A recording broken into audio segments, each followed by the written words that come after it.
الحمد لله الملك الحكيم الجواد الكريم العزيز الرحيم،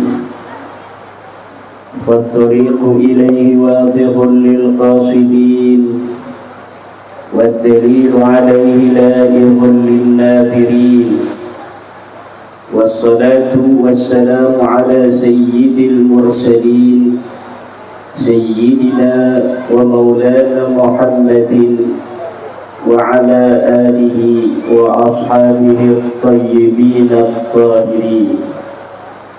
اللهم صل على سيدنا محمد صلاة تجعل بها هذا المعهد هداية الطلاب معهدا مباركا بالعلوم النافعة والتلامذة الكثيرة إلى يوم القيامة. أما بعد، فيا أصحاب الفضائل حضرات المكرمين، para alim, para ulama, wabil khusus sahibil bait, sahibil barakah, Romo Kiai Haji Hariri, pengasuh pondok pesantren Hidayatul Tulab Sendang Agung, Lampung Tengah, Bapak Camat Kecamatan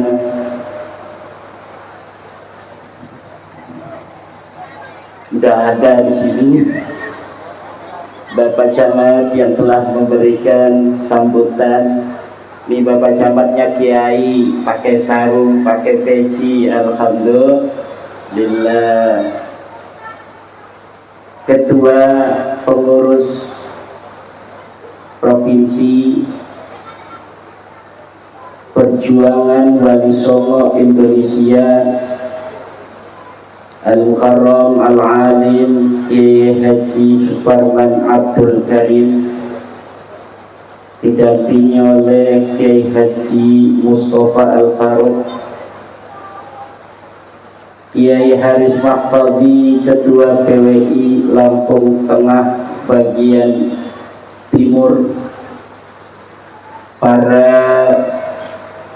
Dewan Asatidah Pondok Pesantren Hidayatul Tulab yang tidak kebagian tempat di bawah tenda ini. Kalau tidak hujan luar biasa yang hadir, tapi keberkahan dari Allah Subhanahu wa ta'ala dan kekuatan dari manfaatnya ilmu pondok pesantren Hidayatul Tulab, walaupun hujan dari sore sampai malam hari ini tidak berubah yang hadir. Ini adalah sungguh luar biasa. Para bapak, para ibu, para hadirin hadirat ma'asyiral muslimin rahimahumullah, kita telah menyaksikan bersama bagaimana santri-santri dari Hidayatul Tulab yang pada hari ini haflah akhir sanah tasyakur ala jami'id durus yang telah dipelajari selama 1 tahun ini sampai menjelang Ramadan. Semoga ilmu yang telah dipelajari manfaat dunia akhirat, para santrinya menjadi kiai, menjadi ibu nyai, menjadi camat, menjadi bupati, menjadi gubernur Lampung, jadi menteri, jadi presiden. Amin ya Allah ya Rabbal Alamin. Pesantrennya namanya Hidayatul Tulab. Hidayah itu adalah dilalah, petunjuk. Hidayah itu ada dua, ada hidayatul bayan, ada hidayatul taufiq. Hidayatul bayan itu dimiliki oleh setiap orang yang diberikan oleh Allah Subhanahu wa ta'ala tanggung jawab. Seperti Nabi tanggung jawab untuk menyampaikan wahyu-wahyu Allah, dia memberi petunjuk kepada manusia untuk mencapai ke dalam keriduan Allah, agama yang dicintai Allah, yaitu agama Islam. Innaka tahdi ila siratim mustaqim. Ada hidayah itu hidayatut taufik. Kalau hidayatut taufik itu tidak bisa dilakukan oleh manusia. Dia adalah hak prerogatif Allah sebagai Tuhan. Yahdi man yasha, memberikan hidayah kepada orang yang dikehendaki. Nabi Muhammad saja ini tidak bisa memberikan hidayatut taufik kepada siapa orang yang Nabi Muhammad inginkan. Dalam Al-Quran Allah katakan, innaka la tahdi man ahbabta walakinallaha yahdi man yasha. Wahai Muhammad, sesungguhnya engkau tidak bisa memberikan petunjuk hidayah kepada orang yang engkau kehendaki, orang yang engkau cintai. Walakinallaha yahdi man yasha, tetapi Allah lah yang memberikan hidayah terhadap orang-orang yang diinginkannya. Hidayah di sini maksudnya adalah hidayatut taufiq. Kalau hidayatul bayan itu Nabi Muhammad itu dapat tugas untuk memberi petunjuk kepada manusia, pewarisnya juga mendapat petunjuk, mendapat keharusan, kewajiban mengikuti para rasul untuk memberi petunjuk kepada masyarakatnya.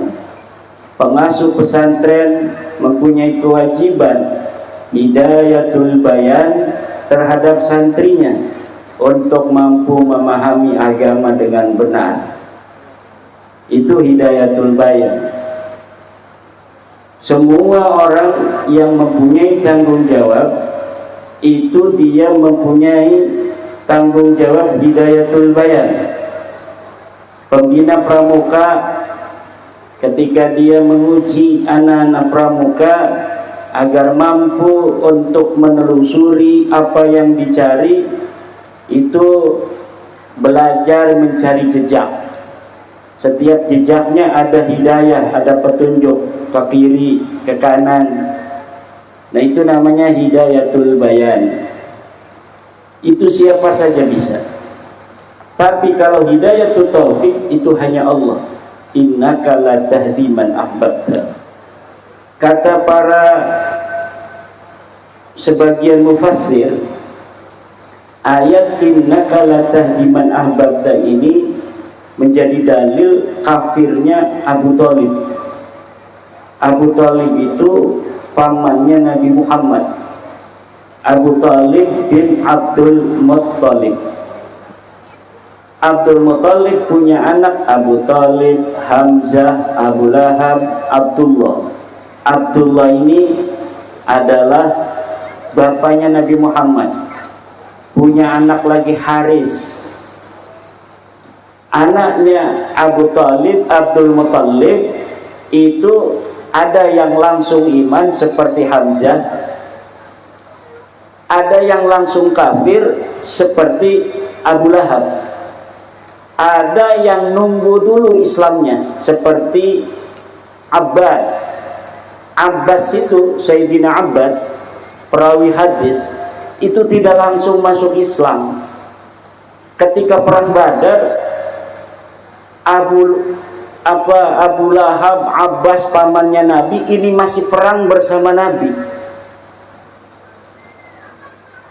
Ketika setelah ditaklukkan kota Mekkah, baru banyak yang masuk Islam dari keluarga besarnya Nabi Muhammad.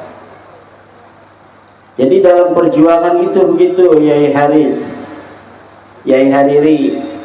Jangan kita ingin cepat untuk dapat memetik hasil dari yang kita yakini, tetapi semuanya by the process, harus ada prosesnya. Allah bisa saja ketika Nabi Muhammad menyampaikan wahyu la ilaha illallah Muhammadur Rasulullah, keluarganya dulu semuanya beriman, tapi nyatanya tidak.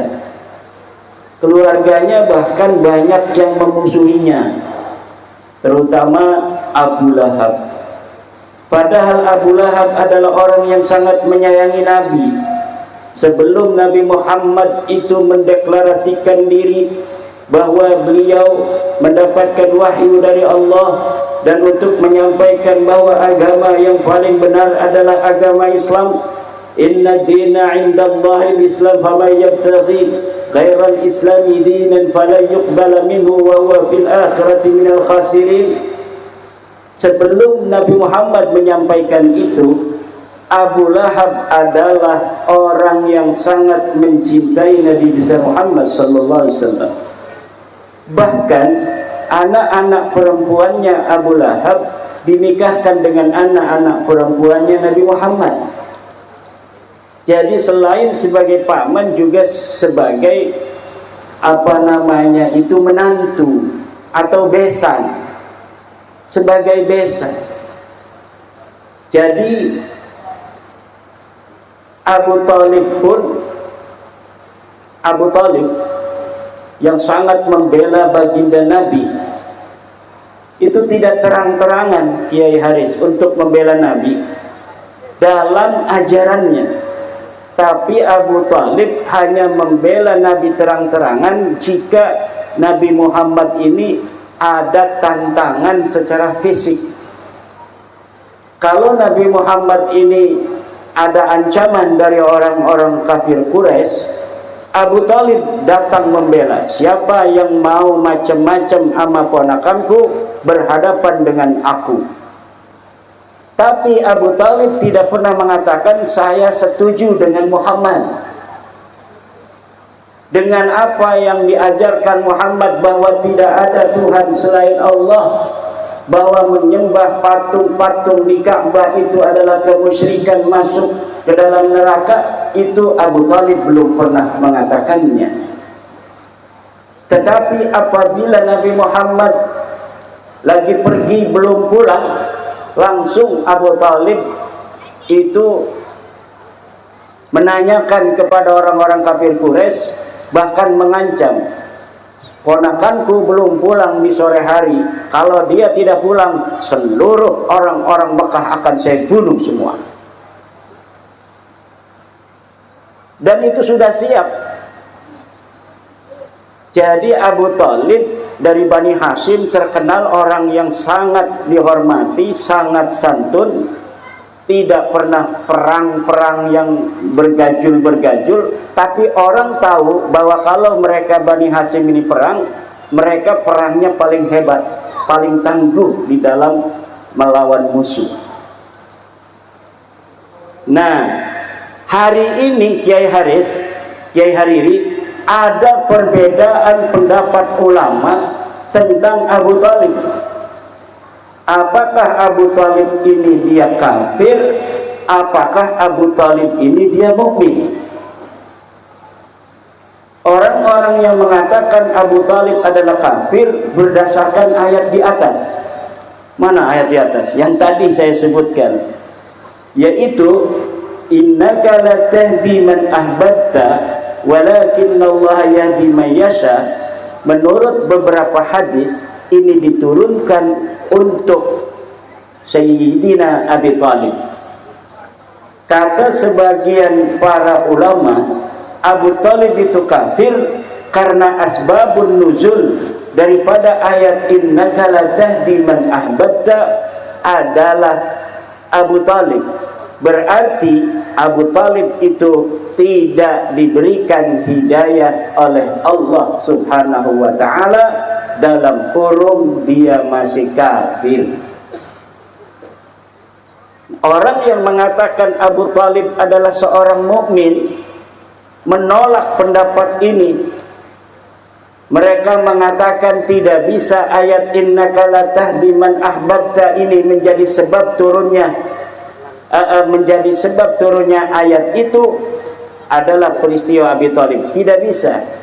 Jadi Abi Thalib itu ketika meninggal, itu Nabi Muhammad masih ada di Mekah. Sebelum Isra Mi'raj, Abu Thalib meninggal. Sayyidatuna Khadijah juga meninggal di tahun yang sama, sehingga tahun itu disebut dengan amal hazan. Sedangkan ayat innaka la tahdi man ahbabta itu turun di kota Madinah ketika Nabi Muhammad sudah berhijrah. Mana mungkin peristiwa yang sudah lama terjadi ketika di Mekah itu menjadi sebab turunnya ayat yang turunnya lama sekali setelah Nabi Muhammad ada di Madinah. Bahkan ayat innaka la tahdi man ahbabta ini termasuk ayat yang paling akhir turun daripada Al-Quran. Maka kesimpulan sebagian ulama yang mengatakan bahwa sebab turunnya ayat itu adalah kekafiran daripada Abi Thalib tertolak. Sebagian ulama lainnya berpegang teguh dengan hadis yang mengatakan bahwa Abu Thalib kafir. Dia berpatokan dengan hadis-hadis dari Ibnu Abbas dan hadis dari Abu Hurairah. Hadis Ibnu Abbas contohnya, Ibnu Abbas mempunyai ponakan namanya Abdullah bin Haris bin Naufal bin Haris bin Abdul Muttalib. Dia bertanya kepada Ibnu Abbas, wahai Ibnu Abbas, bagaimana kedudukan daripada Abu Thalib? Menurut Ibnu Abbas, dia pernah menanyakan pada Nabi Muhammad, katanya huwa fi dhahdahin minan nar, bahwa Abu Thalib berada di tepi neraka. Dhahdah itu kalau laut itu pantai, garis pantai, ada airnya, tapi airnya setinggi kekiong, itu namanya dhahdah. Nah, dia di neraka tetapi hanya di dhahdahin minan nar. Tetapi hadis ini disangsikan oleh para pakar metodologi teks dan tekstualitas. Dari mana?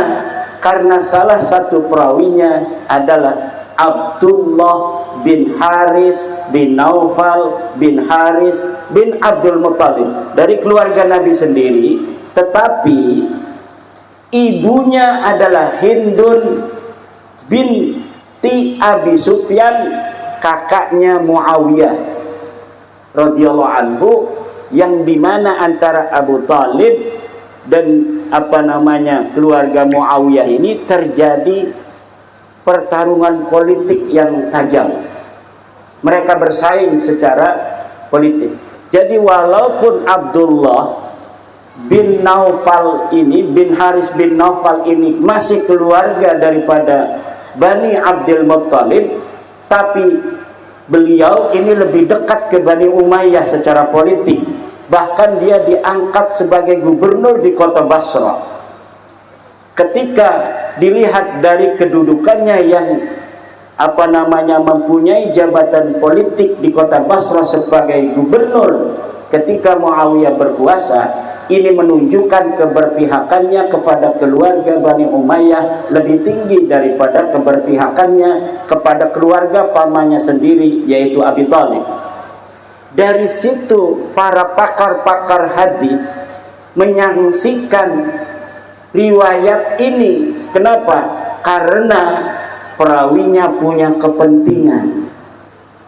Jadi di dalam kita menerima khabar hadis itu, walaupun secara riwayat itu sahih, tetapi secara penelitian teks dan tekstualitas itu bisa jadi tidak lulus.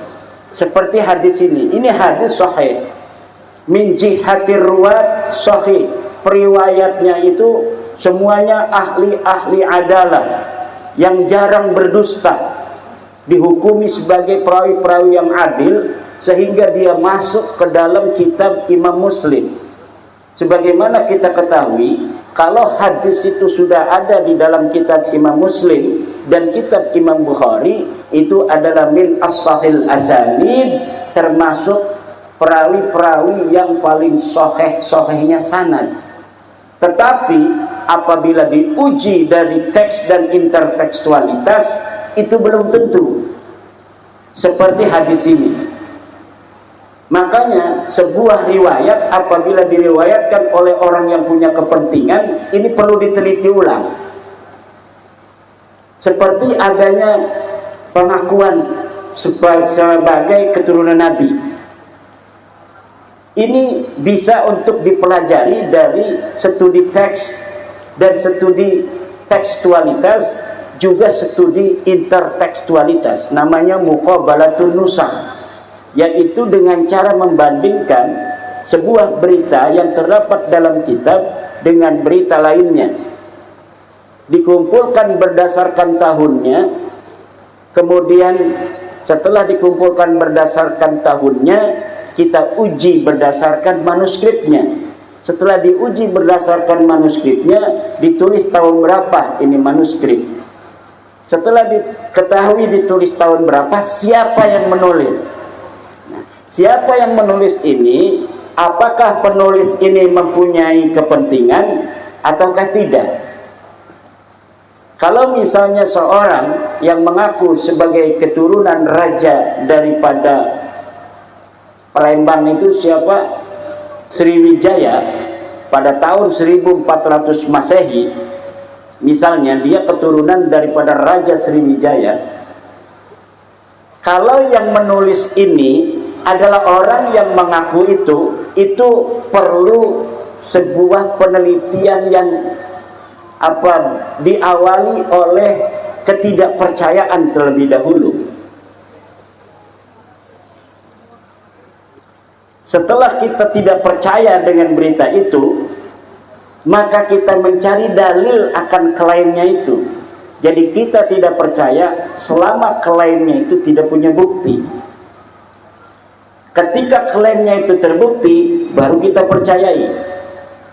Begitu pula yang saya lakukan untuk meneliti nasab Ba'alawi. Nasab Ba'alawi, para habib-habib yang aku keturunan Nabi itu, saya teliti berdasarkan metodologi ilmu sejarah, metodologi ilmu nasab, dengan pendekatan studi teks, studi tekstualitas, dan studi intertekstualitas. Saya urutkan terlebih dahulu nama-nama orang yang mengaku, dalam hal ini Bahar bin Smith. Saya urutkan nama-namanya, kemudian saya bandingkan dengan Rizik Syihab. Saya urutkan namanya sampai Nabi Muhammad, dari mana dia mengaku. Kemudian saya potong-potong berdasarkan tahun-tahun. Kemudian saya ambil kitab-kitab yang berada di tahun itu yang telah dicatat oleh para ulama-ulama nasab. Dari mulai Nabi Muhammad saya teliti apa betul dia punya anak namanya Fatimah, terverifikasi. Kemudian Siti Fatimah mempunyai anak katanya Husain, terverifikasi. Husain mempunyai anak bernama Ali Zainal Abidin, terverifikasi, ada kitabnya. Kitabnya kitab masa lalu berdasarkan hadis-hadis yang sahih juga ada. Kemudian Ali Zainal Abidin mempunyai anak Muhammad Al-Baghir, terverifikasi. Muhammad Al-Baghir mempunyai anak bernama Ja'far As-Sadiq, terverifikasi. Ja'far As-Sadiq mempunyai anak bernama Ali Al-Uraidi, terverifikasi. Ada dalam kitab-kitab sejarah, kitab nasab, juga kitab-kitab hadis. Kemudian Ali Al-Uraidi mempunyai anak Muhammad An-Naqib, terverifikasi. Muhammad An-Naqib mempunyai anak Isa, terverifikasi. Isa mempunyai anak bernama Ahmad, terverifikasi.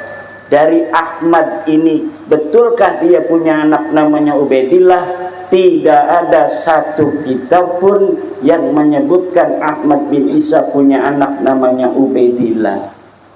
Baik dalam kitab nasab, baik dalam kitab sejarah, kitab hadis, dan kitab apapun, tidak pernah ada seorang Ahmad bin Isa yang wafat 345 Hijriah punya anak namanya Mang Ubaid. Tidak ada. Dari situ mereka marah-marah sama saya. Dari situ mereka marah-marah sama saya. Lalu kapankah mereka mengaku keturunan Nabi? Katanya dari jalur Ahmad bin Isa ini. Tahun 895 Hijriah. Setelah 550 tahun dari kematian wafatnya Ahmad bin Isa. Wafatnya Ahmad bin Isa 345 Hijriah. Kosong, surut, tidak ada pengakuan apa-apa dari mereka, keluarga mereka. Ada itu pada tahun 895 Hijriah. Siapa yang pertama kali mengaku? Ali As-Sakran, leluhurnya Rizik Syihab. Dia membuat kitab namanya Al-Burqatul Musyiqqah. Disitulah dia pertama kali mengaku sebagai keturunan baginda Nabi besar Muhammad sallallahu alaihi wasallam. Lalu dia mengurutkan nama-nama sampai Ahmad bin Isa, yang nama-nama ini 90% fiktif, tidak ada orangnya. Hanya sampai buyutnya saja yang ada orangnya. Ali As-Sakran bin Abu Bakar bin Abdurrahman As-Segaf bin Muhammad Maula Dawilah bin Ali Sahib Darak bin Ali Al-Ghayyur bin Muhammad Faqih Muqaddam bin Ali bin Muhammad Sahib Birbat bin Ali Qalikosam bin Alwi bin Muhammad bin Alwi bin Ubaid. Ini semuanya 90% fiktif. Ubaid ini dicangkolin kepada Ahmad bin Isa.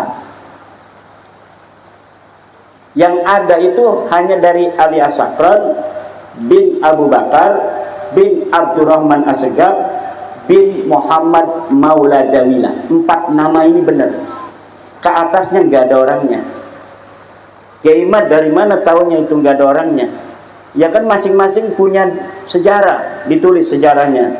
Dia meninggal tahun sekian, dia lahir tahun sekian, dia jadi ulama besar, dia punya uang banyak, dia punya murid siapa, dia punya guru siapa. Nah, guru-guru yang disebutkan kadang-kadang orang yang historis, orang-orang yang betul-betul ada. Nah, orang-orang yang betul-betul ada itu kan ada kitab-kitab yang menyebutkan ketika orang itu hidup oleh ulama-ulama lain. Karena sejarah tidak pernah berdiri sendirian. Dia pasti berkaitan dengan orang-orang banyak. Pasti di antara orang-orang itu, kalaulah dia itu circle ulama, ada yang menulis kitab. Dan dia menuliskan, saya berguru pada siapa, saya punya murid siapa. Nah, ketika kita teliti, misalnya seorang bernama Faqih Muqaddam, katanya dia belajar thariqah dari Abi Madyan. Dari mana dia belajar thariqah Abi Madyan itu yang sudah wafat? Katanya dari seorang dari Maghribi. Orangnya ini nggak ada.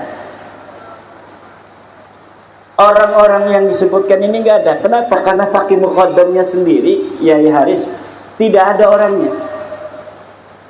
Jadi banyak orang hadarat Faqih Muqaddam, wali besar Qutub Robani, itu orangnya tidak terverifikasi sebagai orang yang pernah ada di alam dunia berdasarkan kitab-kitab sejarah yang ditulis pada masanya yang menyebut kota Tarim. Kan di kota Tarim itu banyak ulama juga. Nah, ulama-ulama itu kadang-kadang ada perbedaan pendapat dengan ulama lainnya. Itu ditulis siapa-siapa ulama di kota Tarim tahun 560 ketika Sahib Mirbat ada. Ternyata tidak ada. Siapa? Faqih Muqaddam ada 650 di kota Tarim terjadi peperangan. Ulama yang meninggal siapa saja dicatat oleh kitab-kitab itu. Tetapi nggak ada yang mencatat Faqih Muqaddam pernah ada di kota Tarim. Tidak ada. Dia punya ayah namanya Ali. Ali punya ayah katanya Muhammad Sahib Mirbat, ulama besar yang ada di Mirbat. Mirbat itu sekarang masuk Oman. Katanya dialah orang yang menyebarkan madhab Syafi'i yang ada di kota Mirbat. Dia guru daripada Muhammad bin Ali Al-Qal'i. Setelah saya teliti di kitab-kitab yang ada di tahun itu 650 Hijriah, betul ada orang namanya Muhammad Al-Qal'i, ulama besar, tapi dia tidak punya guru namanya Muhammad Shahib Mirbat, leluhurnya Rizik Syihab ini nggak ada. Jadi orang ini sengaja diciptakan namanya untuk menjadi mata rantai sehingga bisa disambungkan sampai Ahmad bin Isa ini. Jadi Ahmad bin Isa yang ada di 345 Hijriah, yang kesejarahannya itu telah terverifikasi oleh kitab-kitab nasab dan kitab sejarah, mempunyai anaknya itu ditulis semua anak-anaknya. Nggak ada yang namanya Ubaid leluhurnya Rizik Syihab itu. Di dalam kitab nasab itu sudah ada sejak tahun 380 Hijriah. Ada siri silsilatil alawiyah karya Abu Nasr al-Bukhari. Tidak ada Balawi ditulis keturunan Nabi itu, Habib-Habib itu. Kemudian ada kitab di abad kelima namanya Tahdhibul Ansab, dikarang oleh Imam Al-Ubaidili 345 Hijriah. Disebut nama Ahmad bin Isa, disebut nama anaknya, tapi tidak ada yang namanya Ubaid. Ada lagi kitab di abad kelima namanya Muntaqilatul Talibiyah karya Ismail Toba 370 Hijriah. Di situ disebutkan nama Ahmad bin Isa, disebutkan anak-anaknya, tapi tidak disebutkan dia punya anak namanya Ubaidillah. Masih di abad kelima ada lagi kitab yang dikarang oleh seorang ulama yang namanya Al-Umari 490 Hijriah. Disebutkan Ahmad bin Isa, disebutkan nama anak-anaknya, tapi enggak ada yang menyebut dia punya anak namanya Ubaid, Ubaidillah atau Abdullah. Kemudian di abad ke-6 seorang ulama besar dari Ahlussunnah wal Jamaah yang namanya Imam Fakhruddin Ar-Razi, pengarang tafsir Mafatihul Ghaib, pengarang kitab usul fikih Al-Mahsul, idza utliqal imamu fi usulil fiqh fal muradu bihi al-Imam Fakhruddin Ar-Razi. Dia mengarang kitab nasab namanya Asy-Syajarah Al-Mubarakah pada tahun 597 Hijriah. Dia wafat 604 Hijriah. Dia mengarang kitab nasab 597 Hijriah. Dia menyebutkan nama Ahmad bin Isa, anak-anaknya semua ditulis bahwa dia hanya punya 3 anak namanya Muhammad, Ali dan Husain. Tidak ada anak namanya Ubaid, tidak ada namanya Abdullah, tidak ada namanya Ubaidillah. Di abad ke-7 seorang ulama nasab yang mengarang kitab namanya Al-Fakhri, tahun 614 dia mengarang kitab namanya Al-Fakhri. Di dalamnya dia menyebutkan nama Ahmad bin Isa, anak-anaknya disebutkan, tetapi tidak ada di situ anaknya yang bernama Ubaid. Kemudian kitab Al-Asili tahun 700 Hijriah karya Ibnul A'raj juga tidak menyebutkan nama anaknya Ahmad bin Isa. Ahmad bin Isa nya disebut, nama anaknya disebut, tetapi nama Ubaid tidak disebut. Kemudian ada kitab As-Sabatul Muson, ada lagi kitab di abad 9 Umdatul Talib As-Sugro karya Ibnu Inabah tahun 828. Dia mengarang lagi kitab yang kedua namanya Umdatul Talib Al-Kubro tahun 828 juga. Tidak ada nama anaknya Ahmad bin Isa yang namanya Ubaid. Itu dari sisi ilmu nasab. Baru setelah abad 9 mereka nulis kitab banyak. Makanya kata Hanif Alatas, saya bisa mengumpulkan 187 kitab yang menyatakan, menulis bahwa Ba'lawi turunan Nabi. Iya, tapi semuanya ada di abad 9 ke atas sampai sekarang. Tidak ada yang menyebutkan sebelum abad ke-9. Tidak ada, karena ngakunya baru abad ke-9 itu. Kemudian dari sisi ilmu sejarah, ilmu sejarah itu telah ditulis oleh Ibnu Ishaq abad kedua Hijriah, Ibnu Hisham, oleh Nasabu Quraisy, Tarikh Baghdad, Al-Kamil fit Tarikh, Al-Hamadani. Kemudian di Yaman sendiri ada Tabaqat Fuqaha'il Yaman abad kelima. Kemudian ada Tarikh Al-Yafi'i, ada lagi kitab Tabaqat Sulaha'il Yaman, ada kitab Mir'atul Jinan, ada kitab As-Suluk fi Tabaqatil Ulama wal Muluk, ada Al-Makrizi. Semuanya tidak menyebut nama-nama leluhur-leluhur Balawi itu, yang menjadikan orang-orang yang disebut itu semuanya ahistoris. Apa artinya ahistoris? Sosoknya saja tidak ada. Makanya ribut itu di YouTube, di TikTok, Faqih Muqaddam kafir katanya karena mengaku mi'raj ke langit. Di dalam kitabnya Balawi itu di abad ke-10 Hijriah ada menyebut Faqih Muqaddam waliullah, dia mi'raj ke langit 70 kali. Sedangkan di dalam kitabnya Mbah Hasyim Asy'ari, Risalah Ahlussunnah wal Jamaah, disebutkan orang yang ngaku mi'raj itu kafir. Maka kata-kata ulama-ulama di YouTube itu Faqih Muqaddam kafir. Saya ditanya oleh Gus Haji Jazuli, Kiai Faqih Muqaddam kafir itu setuju nggak dengan ulama-ulama itu? Tidak. Kenapa Kiai nggak setuju? Karena saya melihat yang namanya orang mukmin, orang muslim, orang kafir itu harus ada orangnya.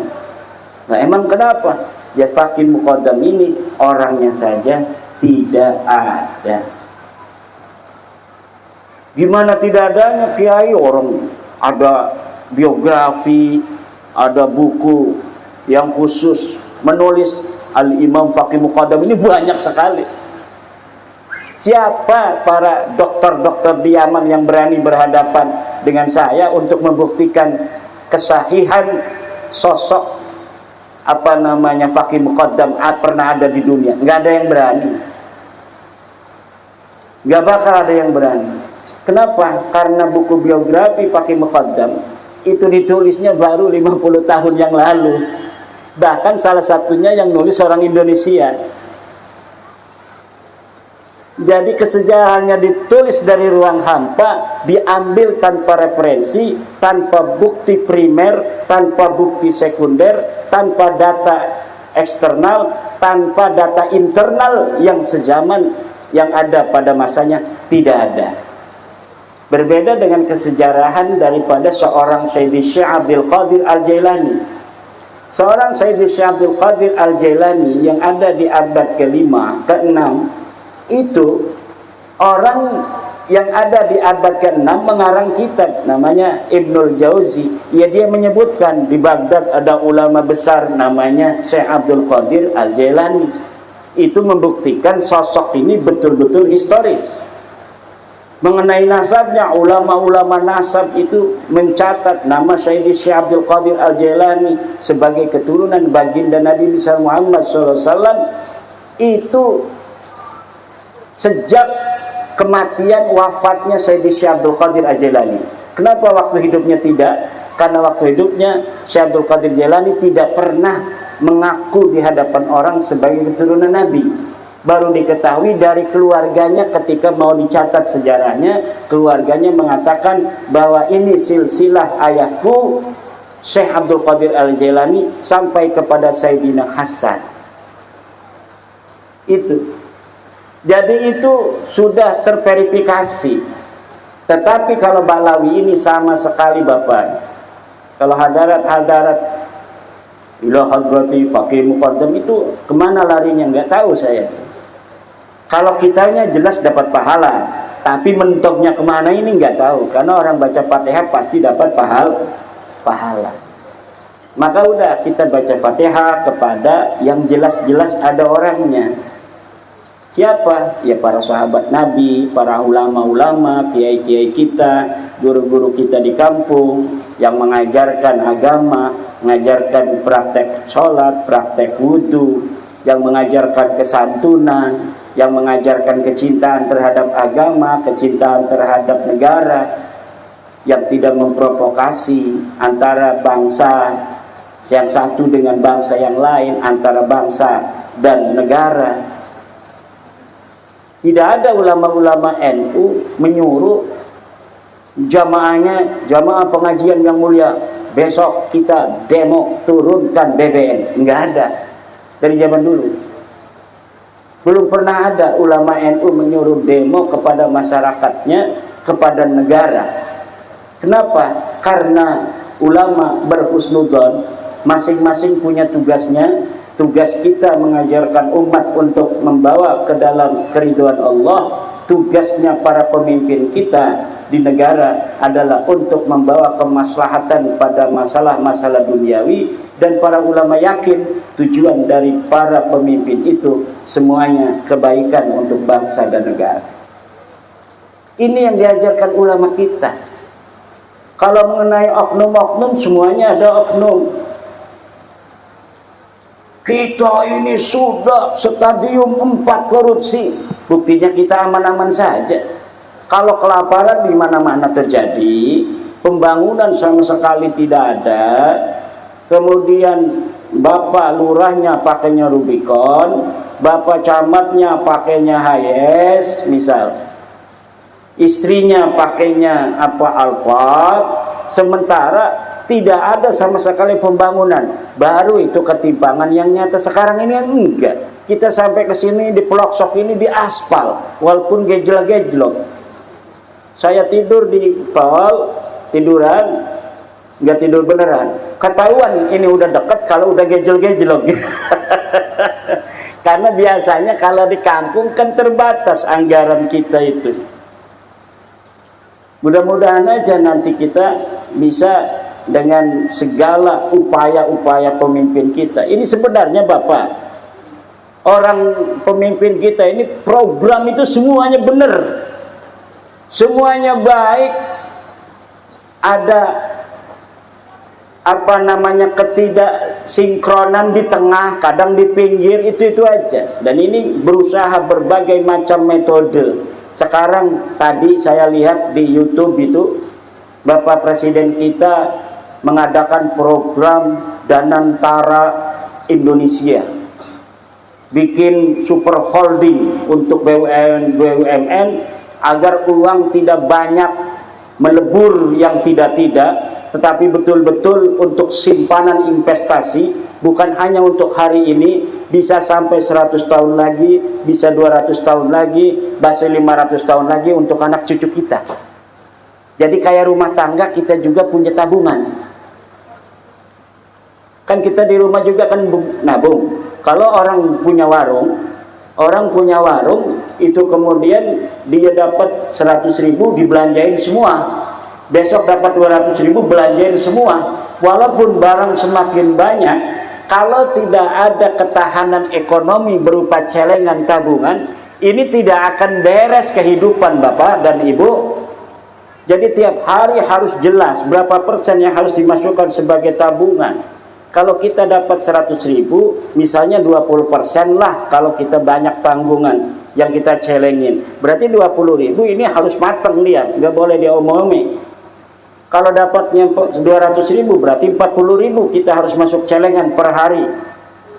Tapi kalau kita masih bujangan, itu bisa 80% kita masukkan. 80.000, 40.000 buat makan. Atau kalau misalnya kitanya masih makannya sama orang tua karena masih bujangan, 100.000 dapat 90.000 masuk celengan, 10.000 kita buat jajan. Semakin cepat kaya raya itu. Nanti kalau sudah aman investasi, baru kita kaya orang. Makan apa saja, jajan apa saja. Tapi sebelum aman ekonomi kita, maka kita lebih baik untuk banyak menabung. Kalau sudah punya aset, kita bisa beli tanah. Udah aman tuh berarti kalau udah beli tanah tuh. Atau beli kebun kelapa sawit dapat 2 hektar mah. Ya kan? Nah itu berarti sudah aman. Tapi kalau semuanya berbentuk barang, walaupun punya toko gede, tidak ada tiap hari kita untuk tabung, maka ini ketahanan ekonomi kita berarti belum kuat. Nah, Pak Prabowo hari ini sedang mencari cara bagaimana agar kekayaan kita hari ini itu dapat dinikmati oleh anak-anak kita di masa yang akan datang. BUMN yang selama ini banyak kebocoran oleh orang-orang partai, karena BUMN kadang-kadang yang jadi direktur dia direkomendasi oleh partai, akhirnya partai ada acara mintain duit dan lain sebagainya. Sekarang ini Bapak Prabowo ingin bahwa kebocoran ini sangat sedikit sekali, diminimalisir, ada efisiensi dan lain sebagainya. Sebenarnya ini untuk anak cucu kita ke depan, dan kita harus husnudon. Nah, ini bab husnudon ini Pak Kiai Suparman di sini. Jangan husnudon pada nasab yang gak jelas. Nasab yang gak jelas di husnudoni, udah tahu dia ini kalau misalnya kita husnudon akan mendolimi kita, mintain duit, ngedoain jelek, mengadu domba dan lain sebagainya. Dia ajak itu jamaah-jamaah untuk meyakini dia sebagai turunan Nabi agar mempunyai kesetiaan mutlak, sehingga dibawa kemana saja oleh dia, bahkan untuk melawan negara. Mau itu orang-orang. Kalau acara NU mau mengadakan di wilayah, acara NU kita nanti harlah kita datang ke alun-alun, itu ketua MWC nyari-nyari dana untuk ngituin ibu-ibu yang kita bawa, kira kasih sama kita nasi, ya kan, masing-masing MWC kadang-kadang dikasih jajan juga, karena dia datang itu kan atas kemauan kita sebagai ketua MWC yang diperintahkan oleh ketua PWNU. Itu manusiawi. Tapi kalau orang yang ngaku turunan Nabi, yang memanfaatkan jiwa dan raga daripada orang-orang yang dimanfaatkan ini, itu nggak ada begitu-begitu. Dia hanya diperas daripada keyakinan itu untuk mencintai keluarga Nabi sebagai perjuangan agama, perjuangan mencintai turunan Nabi. Jiwa raganya dimanfaatkan bahkan untuk hal-hal yang akan membuat dia rugi, baik dunia maupun akhirat. Suruh melawan pimpinan sendiri, suruh melawan negara, suruh melawan polisi, suruh melawan lurah, mau aja. Ini demi membela cucu Nabi, padahal cucu palsu. Bukan hanya terverifikasi sebagai cucu palsu dari sisi ilmu nasab, ilmu sejarah, tes DNA pun sudah. Kita punya ahli-ahli dari Badan Riset dan Inovasi Nasional yang sudah meneliti mereka. Yang tampil hanya hanya Dr. Sugeng Sugiarto. Di belakangnya banyak lagi yang sedang menunggu. Kalau misalnya ada dialog atau diskusi, debat tentang DNA, bukan hanya Dr. Sugeng, di belakangnya masih ada profesor-profesor yang siap membantu kita untuk membuktikan Ba'lawi ini bukan keturunan baginda Nabi besar Muhammad sallallahu alaihi wasallam. Baik ahli DNA dari dalam negeri maupun ahli DNA dari luar negeri, bahkan dari Yaman.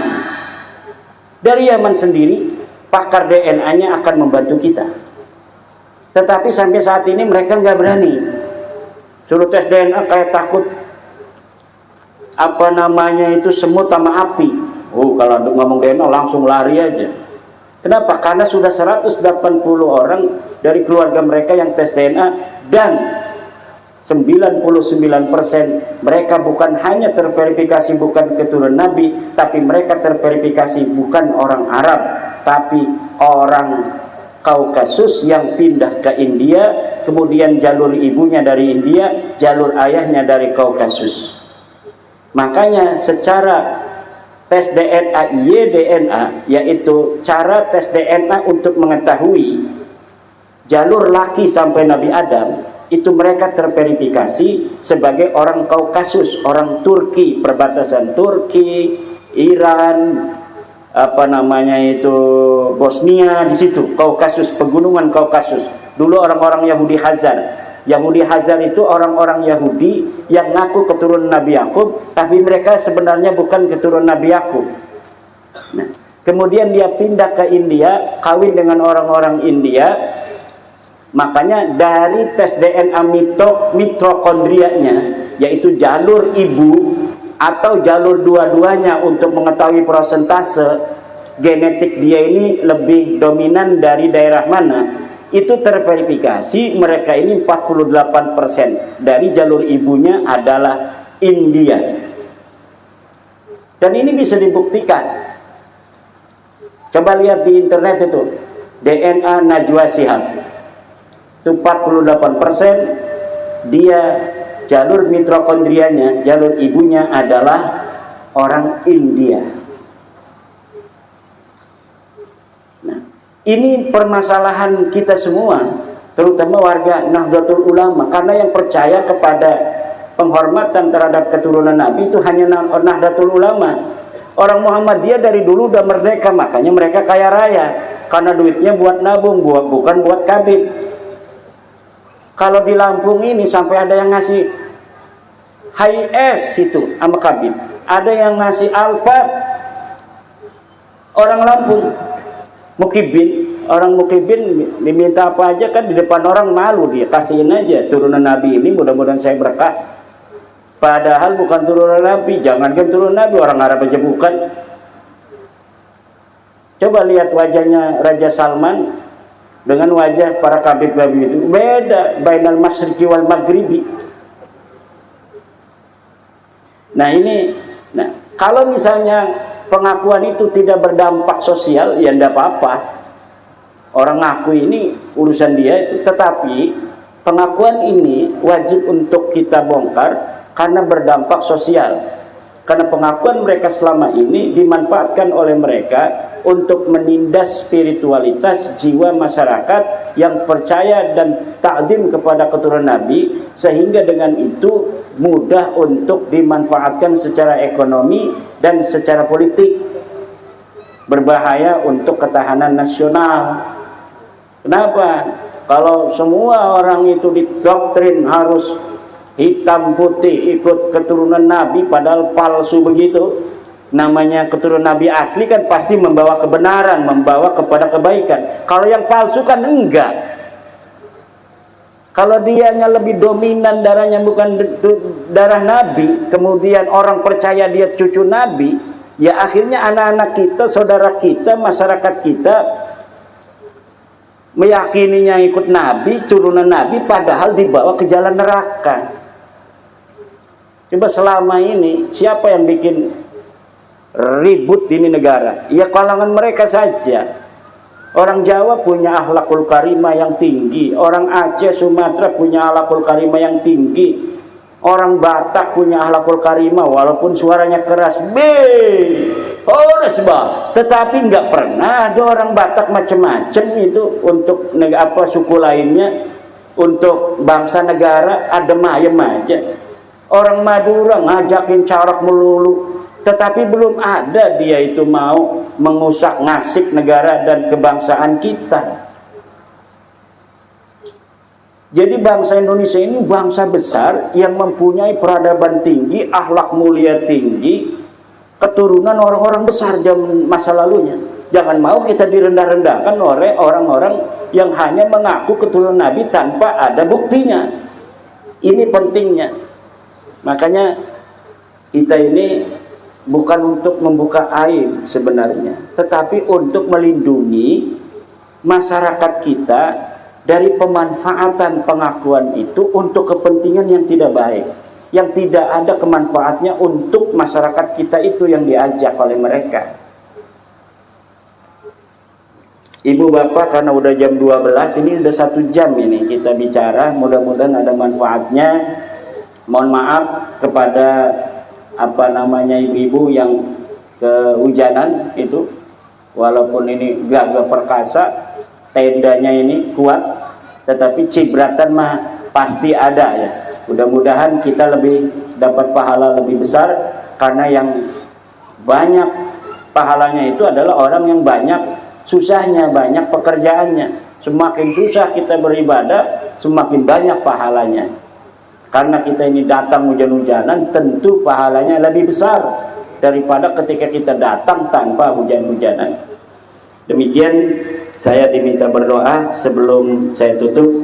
Kami adalah Laskar Sabilillah, pecinta Wali Songo dan para anbiya, pewaris peradaban Islam di Nusantara hingga berkibar bangsa Indonesia.